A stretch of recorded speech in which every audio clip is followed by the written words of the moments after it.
पदवीधर निवडणुकीमध्ये शिवसेना उद्धव बाळासाहेब ठाकरे पक्षाचा निवडणूक आयोगावर गंभीर आरोप आहे।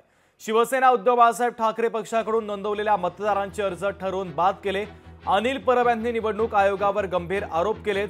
15 ते 20 हजार मतदारांना बाद ठरवल्याचा आरोप आहे। भाजपच्या मतदार नोंदणीवर आक्षेप का नाही असा सवाल देखील परब यांनी उपस्थित केला।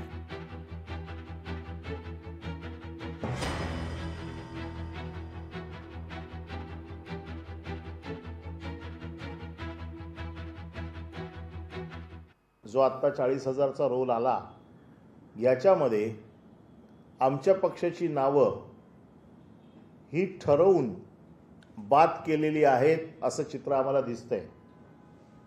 म्हणजे ही सगळी ज्या चिठ्ठ्या आता आपल्या समोर जे दिसतात या तर फक्त मी प्रातिनिधिक स्वरूपात आपल्या समोर ठेवल्या आहेत, परंतु आमच्याकडे ऑफिसमध्ये बऱ्याच मोठ्या प्रमाणात चिठ्ठ्या आहेत, स्लिप्स आहेत, ज्याच्यामध्ये रिसिप्ट्स आहेत, ज्याच्यामध्ये आमचा फॉर्म तुमच्याकडे गेलेल्याची ही एक्नॉलेजमेंट आहे।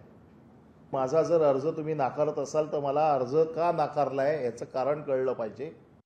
मत बाद करणं, रडीचा डाव खेळणं हे उद्धव ठाकरेच्या उभाटा शिवसेनेचं काम आहे, भारतीय जनता पार्टीचं काम नाही।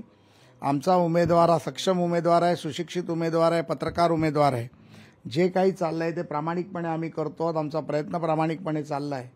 आमचे संपूर्ण मुंबईमध्ये किमान 3,000 कार्यकर्ते प्रत्येक मतदारापर्यंत पोहोचायचं काम करतायत।